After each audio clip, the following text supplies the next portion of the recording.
प्रभात बच्चों, आज हम हिंदी पाठमाला का पाठ 18 हींग वाला पढ़ेंगे। सच्चे इंसान की पहचान किसी धर्म या जाति से नहीं होती, उसकी पहचान होती है उसके गुणों से। प्रस्तुत पाठ में खान नामक हींग बेचने वाला व्यक्ति बच्चों के दिलों में भी जगह बना लेता है। वह एक ऐसा इंसान है जिसे दिखा दिया कि धर्म जाति भूलते हुए दूसरों की मदद करना ही सच्ची मानवता है। ठीक है, जब भी हम कभी किसी के कोई कष्ट में हैं तो हम कभी ये ना देखें कि वो किस जाति का है, किस धर्म का है। अगर वो हमारे धर्म का है, हमारी जाति का, तो ही हम उसकी मदद करें। नहीं, ईश्वर ने सबको बनाते हुए कोई भेद नहीं किया है, तो हम इंसान किसी से क्यों कोई भेद करें। तो इसी प्रकार हमें कोई भेदभाव की भावना नहीं रखनी चाहिए और हमें हर किसी की मदद करनी चाहिए। वही हमारी सच्ची मानवता होती है। चलिए इस पाठ को शुरू करते हैं। अम्मा हींग लेगा, कहता हुआ एक खान लगभग 35 साल का आंगन में आकर रुक गया। पीठ पर बंधे हुए पीपे को खोलकर उसने नीचे धर दिया और मौलश्री के पेड़ के नीचे बने हुए चबूतरे पर बैठ गया। 9-10 बरस के एक बच्चे ने बाहर निकलकर उत्तर दिया, अभी कुछ नहीं लेना है, जाओ। पर खान आराम से बैठ गया और बोला, अम्मा हींग ले लो। हेरा हींग अम्मा, हम अपने देश को जाता है, बहुत दिनों में लौटेगा। सीढ़ियों सावित्री इस हम उम्र बेटे की बात शायद ही कभी टाल सकी हो। हम उम्र यानी कि समान उम्र का। रसोई घर में हाथ धोते हुए वह बाहर आई और बोली, हींग तो बहुत सी रखी है खान, अभी 15 दिन तो हुए नहीं जब तुमसे हींग ली थी। खान ने कहा, कुछ भी ले लो अम्मा, हम देने को आया है। आज हम अपने देश का काबुल को जाता है, खुदा जाने कब लौटेगा। और खान उत्तर की प्रतीक्षा किए बिना हींग तोलने लगता है। प्रतीक्षा यानी इंतजार। इस पर सावित्री के बच्चे बहुत नाराज हुए। सभी बोल उठे, मान लेना माँ, तुम कभी ना लेना, जबरदस्ती तोले जा रहा है।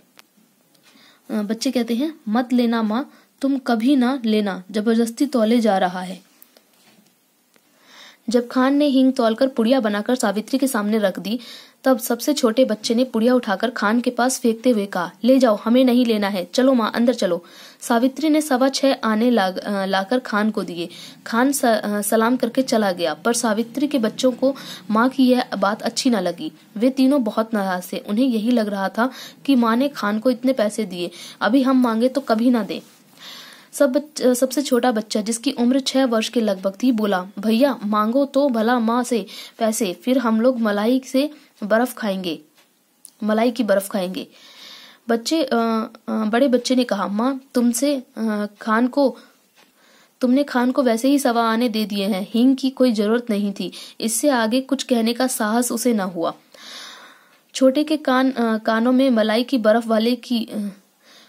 बर्फ, ठंडी बर्फ आवाज गूंज रही थी। वह माँ से बिगड़ कर बोला, माँ दो माँ, 6 आने हमको भी दो। सावित्री की बेटी, जिसकी उम्र 8 वर्ष थी, गंभीर स्वर में बोली, तुम माँ से पैसे न मांगो, वे तुम्हें नहीं देंगी, उनका बेटा तो वही खान है। सावित्री के बच्चों की बातें सुनकर हंसी आ रही थी। वह बोल पड़ी, अच्छा चलो, पहले खाना खाओ, फिर मैं 1-1 रुपया तुड़ाकर तीनों को पैसे दूंगी। कई महीने बीत गए। सावित्री की सब हींग खत्म हो गई। इसी बीच होली भी आई। शहर में कहीं भयंकर रूप से दंगा हो गया। बहुत से लोग मारे गए। इन मरने वालों में 2 खान भी थे। सावित्री कभी कभी सोचती कि कहीं हींग वाला खान तो नहीं मार डाला गया। फिर सोचती, मार डाला गया तो मरने दो, दूसरे हींग वाले भी तो होंगे। परंतु न जाने क्यों उस हींग वाले खान की याद उसे प्राय आ ही जाया करती। एक दिन सवेरे सावित्री उससे मौलश्री के पेड़ के नीचे चबूतरे पर बैठी कुछ बीन रही थी। स्कूल की छुट्टी थी। तीनों बच्चे आसपास खेल रहे थे। सावित्री को अपने पति की आवाज सुनाई दी। वे किसी से कड़े स्वर में कह रहे थे, क्या काम है, अंदर मत आओ, यहाँ आओ, अंदर मत जाओ, यहाँ आओ। उत्तर मिला, हींग है, हींग, हेरा हींग। और खान तब तक आंगन में सावित्री के सामने पहुंच चुका था। खान को देखते ही सावित्री ने कहा, बहुत दिनों में आए खान, हींग तो कब की खत्म हो गई। देश को गया था अम्मा, परसों ही लौटा हूँ। यहाँ तो आपस में बहुत जोरों का दंगा हो गया है, सुना है अम्मा। अरे समझ नहीं है लड़ने वालों में। खान, दंगे की बात सुनकर भी तुम चले आए, डर नहीं लगा। दोनों कानों पर हाथ रखते हुए खान बोला, ऐसी बात मत कहो अम्मा, बेटे को भी क्या कभी माँ से डर हुआ है जो मुझे होता। और उसके बाद ही उसने अपना डिब्बा खोला और एक छटांग हींग तौलकर सावित्री को दे दी। चिल्लर यानी कि खुले पैसे दोनों में से किसी के पास नहीं थे। खान पैसा फिर आकर ले जाएगा कहकर सावित्री को सलाम करके चला गया। दशहरा हिंदुओं का सब बड़ा त्योहार होता है। शहर में पहले दंगा हो ही चुका था, अभी किसी प्रकार की दंगे की आशंका न थी। शहर में सब जगह पूर्ण शांति थी। 4 बजे शाम को काली का जुलूस निकलने वाला था। पुलिस का काफी प्रबंध था। किसी प्रकार के दंगे की आशंका न होते हुए भी सावधान रहने की जरूरत थी।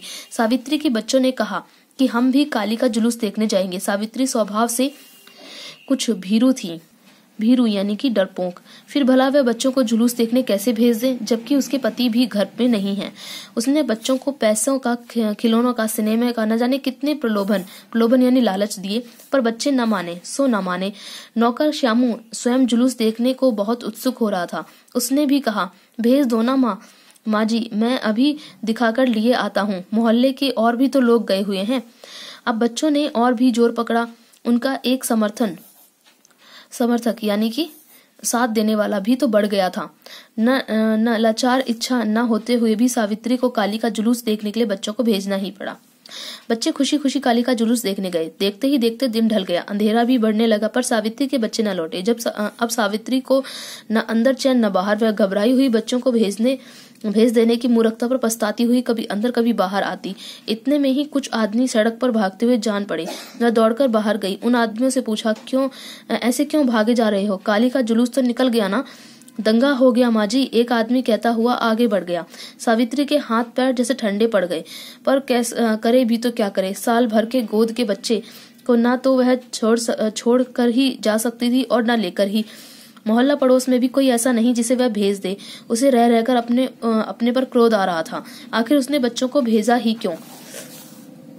वे बच्चे ठहरे, जिद तो करते ही, पर भेजना न भेजना तो उसी के हाथ की बात थी। अगर वह न भेजती तो क्या बच्चे जबरदस्ती चले जाते? सावित्री पागल सी हो गई।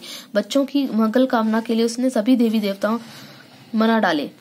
शोरगुल बढ़कर शांत हो गया। रात के साथ साथ नीरवता, शांति बढ़ चली, पर उसके बच्चे लौट कर न आए। सावित्री फूट फूट कर रोने लगी। उसी समय उसे जान पड़ा जैसे कोई गाड़ी आकर उसके दरवाजे पर रुकी हो, और उसे वही चिरपरिचित आवाज सुनाई पड़ा, अम्मा। चिरपरिचित मतलब पहले से ही जान पहचान वाली एक आवाज सी उसे सुनाई पड़ी। सावित्री दौड़कर बाहर गई। उसने देखा उसके तीनों बच्चे खान के साथ सकुशल लौट आए हैं। खान ने सावित्री को देखते ही कहा, वक्त तो अच्छा नहीं अम्मा, बच्चों को ऐसी भीड़ भाड़ में बाहर ना भेजा करो। बच्चे दौड़कर सावित्री से लिपट गए। छोटे ने कहा, अम्मा खान बहुत अच्छा है। दंगा होते ही श्यामू तो हमें छोड़कर भाग गया था। खान ने ही हमें बचाया, नहीं तो आज हम भीड़ में मारे जाते। सावित्री ने पूछा, अच्छा तो खान से हींग लेने दोगे ना? बच्चों ने एक स्वर में कहा, हाँ हाँ जरूर लेने देंगे, खान तो हमारा दोस्त है। खान ने डपट कर कहा, नहीं दोस्त नहीं, हम तुम्हारा भाई है, भाई। तो ये जो नाटक है, ये जो कहानी है, ये सुभद्रा कुमारी चौहान द्वारा लिखी गई है। ये कहानी मैंने आपको पूरी पढ़ा दी है। आप इसके अभ्यास को बड़े ही आराम से कर सकते हैं। फिर भी अगर आपको इसका अभ्यास करने में कोई परेशानी या कठिनाई हो तो मुझे व्हाट्सएप पे मैसेज करके पूछ सकते हैं।